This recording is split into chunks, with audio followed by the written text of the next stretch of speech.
കോൺഗ്രസിന് www.inc.org എന്ന് പറഞ്ഞ കോൺഗ്രസിന്റെ വെബ്സൈറ്റിൽ കോൺഗ്രസ് പ്രസിഡന്റ്സിന്റെ പേരിൽ നിന്ന് സീതാറാം കേസരി എന്ന കറുത്തവൻ അങ്ങനെ പറയട്ടെ എങ്ങനെ ഒഴിവാക്കപ്പെട്ടു ഒരു ചോദ്യമാണ്. അതിന് കാരണം നോക്കൂ, വൈറ്റ് സുപ്രമസി കോൺഗ്രസിന്റെ എക്കാലത്തെയും ഒരു അടവ് നയമാണ്. നമ്മളത് മനസ്സിലാക്കണം. കേവലം സാം പിത്രോടെ അല്ല ഇവിടെ അറ്റാക്ക് ചെയ്യുന്നത്. കേവലം സാം പിത്രോയുടെ സ്റ്റേറ്റ്മെന്റ് അല്ല, വൈറ്റ് സുപ്രമസി. എന്തുകൊണ്ട് തലക്കകത്ത് വെളിവും കർമ്മശേഷിയുള്ള ആയിരക്കണക്കിന് കോൺഗ്രസ്സുകാർ ഇവിടെ ഉണ്ടായിട്ടും രാഹുൽ ഗാന്ധിയെ പോലെ ഒരാൾ എങ്ങനെ ഇപ്പോഴും ആ കസേരയിൽ തുടരുന്നു? It's A question. ഈവൻ കോൺഗ്രസിന്റെ വളരെ ആത്മാർത്ഥയുടെ പ്രവർത്തകർ എന്നോട് ചോദിക്കുന്നതാണ്, സർ ഞങ്ങളുടെ പാർട്ടിയുടെ പ്രശ്നം ഈ ഒരു വിഡ്ഢി ഇതിന്റെ മുകളിൽ കയറി ഞങ്ങളുടെ പാർട്ടി ഇപ്പൊ ഒപ്പുവെച്ച കലം പോലെ എന്ന് പറയാൻ കാരണം this is just a white supremacy, cause of white. ഇപ്പൊ നമ്മുടെ ഈ സൗത്ത് ആഫ്രിക്കയിൽ പറയും ബാസ് കാപ്പ് എന്ന് പറയും. ബാസ് കാപ്പ് എന്ന് പറഞ്ഞാല് ഒരു വളരെ ചെറിയ ശതമാനം വെള്ളക്കാർ ബഹുഭൂരിപക്ഷം ആഫ്രിക്കക്കാരെ ഭരിക്കുക എന്നുള്ള നയമാണ് ബാസ് കാപ്പ് എന്ന് പറയുന്നത്. ആ വൈറ്റ് സുപ്രമസി കോൺഗ്രസിലുള്ള ഏറ്റവും വലിയ തെളിവ്, കോൺഗ്രസിന്റെ വൈറ്റ് സുപ്രമസിയുടെ ഇരയാണ് സീതാറാം കേസരി എന്ന് നിസ്തർക്കം പറയാൻ സാധിക്കും. ഒന്ന്. രണ്ടാമത്തത്, കേൾക്കാലോ അനിൽജി? കേൾക്കാം. രണ്ടാമത്തത്, കോൺഗ്രസ് പ്രസിഡന്റ്സ് നരസിംഹറാവുവിന് ശേഷമുള്ള കാലഘട്ടത്തിൽ 1996 ഇലക്ട് ചെയ്യപ്പെട്ട AICC ബീഹാർ BCC-യിൽ നിന്ന് വന്ന ബീഹാർ കോൺഗ്രസ് കമ്മിറ്റിയിൽ നിന്ന് വന്ന പടിപടിയായി ഉയർന്ന് അധ്വാനിച്ച് കഷ്ടപ്പെട്ട് പോസ്റ്റർ ഇട്ടിച്ച് വന്നയാളാണ് സീതാറാം കേസരി.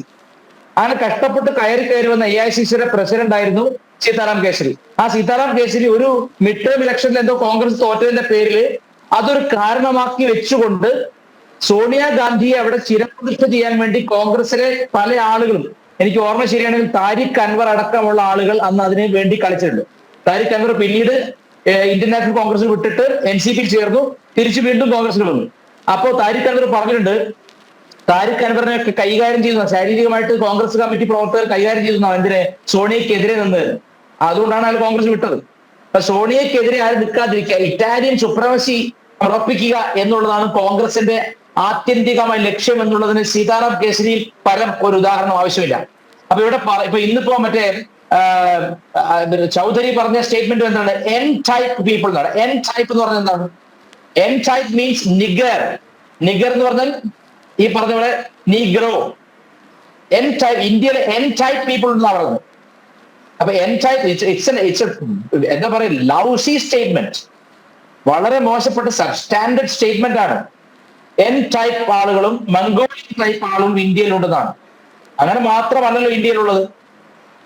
അങ്ങനെ പറയുമ്പോ കശ്മീരിലെ പല മുസ്ലിം മത നേതാക്കളുടെയും ഛായയുള്ള അല്ലെങ്കിൽ കശ്മീരിലെ പല മുസ്ലിം നേതാക്കന്മാരുടെയും ഛായയുള്ള ഇരട്ട പൗരത്വമുള്ള ആളുകൾ ഇന്ത്യയില്ലേ?